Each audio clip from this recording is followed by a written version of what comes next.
kitang-kita ko po nung binaril. Wala pong kalaban-laban, wala po ako nakitang Yan bang policewoman na yan? Ano ang bumaril? Lalaking pulis o babaeng pulis? Meron po during the operations, meron po silang poster buyer. Sir, nakabukol po dito sa may bandang harap na kaliwa nung bewang niya, sir. Oh, then what happened? Hindi hindi nagkaroon ng test buy. Wala pong test buy, pero yung buy ba, sir, nangyari po. Nangyari yung buy bust. At nangyari to during that time ng anong oras yan nangyari? At around 7 p.m. in the evening, sir, of May 28, sir. 7 p.m. And 6 officers were involved, yung 6 na to. We have 7 personnel, sir, in the drug enforcement team, sir.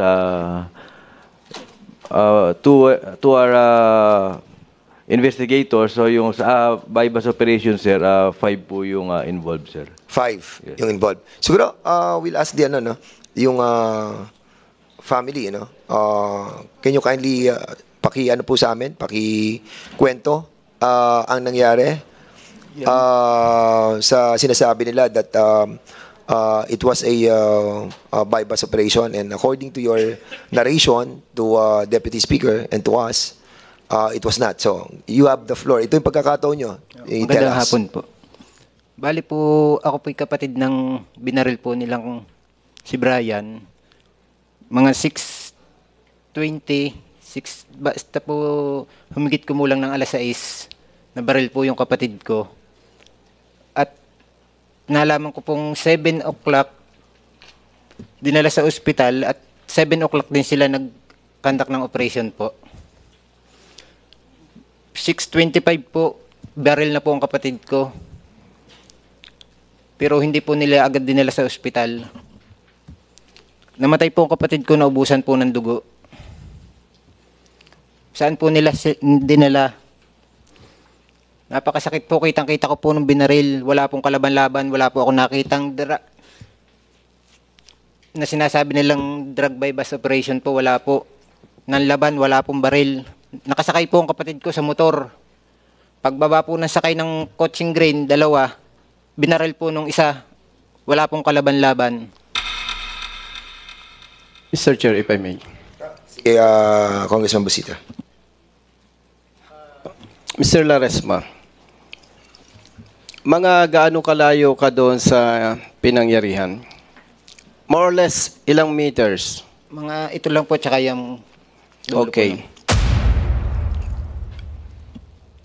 Colonel Litag, Mr. Chair, nandiyan ba si Police Master Sergeant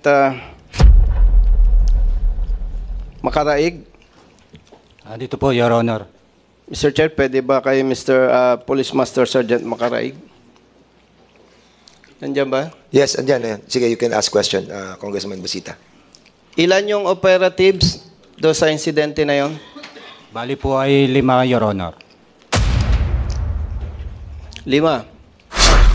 Sa out of 5 members, operatives, may kasama ba kayong policewoman? Wala. Meron po, Your Honor. Okay. Thank you, Mr. Chair. Mr. Laresma, sinabi mo na binaril yung kapatid mo. Opo. At sinasabi mo sa committee na to na malapit ka lang. Tama? Opo, malapit po ako. Doon ba sa nakita mo, ano ang bumaril? Lalaking pulis o babaeng pulis? Sa pagkakalap ko po, tomboy po siya. So, babae. Babae po. Mr. Chair, nandiyan po ba si Police Staff Sergeant Michi Perez, yung nag-act as poster buyer? Your Honor, andito po. PSSG Michi Perez, Your Honor. Pwede ka bang tumayo, Police Staff Sergeant Michi Perez? Mr. Laresma, sabi mo, babae yung bumaril sa kapatid mo. Opo. At base sa team leader, isa lang yung kasama. Opo. Yan bang policewoman na yan ang sinasabi mo? Siya po, sigurado po ako. Okay, thank you, Mr. Chair. You may take your seat, Police Staff Sergeant Michi Perez. Michi Perez, base doon sa report na nakarating sa Regional Director ng Police Regional Office 4A, General Lucas, ikaw ang nag-act as poster buyer, tama? Yes po, Your Honor. Nagkaroon ba ng bentahan? Wala. May bentahan po, Your Honor. So, nakabili ka? Yes, Your Honor. Nandito rin sa report na nakita mo, allegedly, na may firearm. Nakabukol. Itong nasawi, tama? Yes, Your Honor. Paano mo nasabing may sidearm siya? Paano? Sir, nakabukol po dito sa may bandang harap na kaliwa nung bewang niya, sir.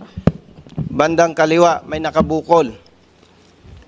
So, nung makita mong may nakabukol sa gawing kaliwa niya, anong ginawa mo? Sir, nag-iingat na po ako, sir. Medyo baka, sir, firearm, sir, yun eh. Anong nakita mo anong ginawa mong pag-iingat? Sir, standstill lang ako kasi, sir, baka makahalata na intel operative ako. Baka putukan agad ako, sir. Sabi mo, baka makahalata. Pero sabi dito sa report sa Regional Director, nakahalata yung biktima. Ano ba ang totoo? Nakahalata o baka mahalata? Sir, doon sa report po, Your Honor, nakahalata yung si Brian Larasma, sir. O, sige. Nung bumaba, sir, yung mga kasamahan ko na operatiba, sir. Okay. So, clarification lang, Congressman. Maputo lang kita kasi medyo naligaw ako doon. If you will allow me, Yes, Mr. Chair. Kapraso lang.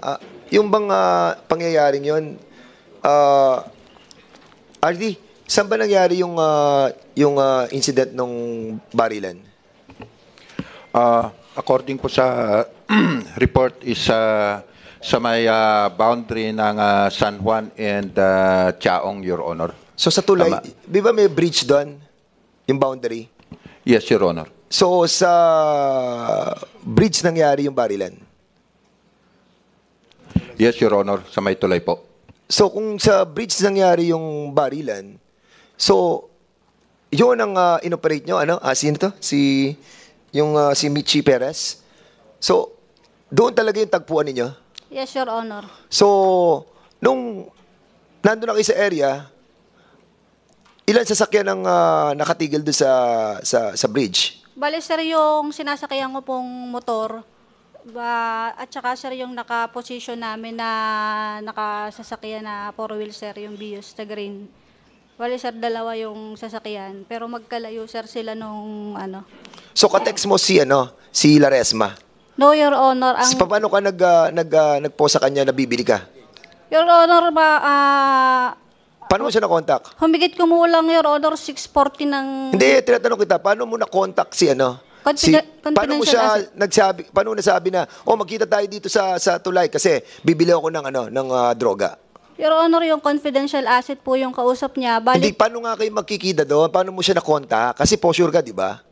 Yes, So, sir. siyempre, may contact ka doon para sabihin na, sige, magkita tayo dito, bibili ako. Parang gano'n, di ba? O, paano mo siya na-contact? Sir, ito, yung confidential asset po namin, yung alpha namin po yung kausap niya. Bali, sir, nung kausap niya, ibinigay na, sir, niya yung description ko, sir. Yung suot ko. And then kasi sabi niya, nung ni Brian, na pupunta na siya doon sa Mr. area. Chair.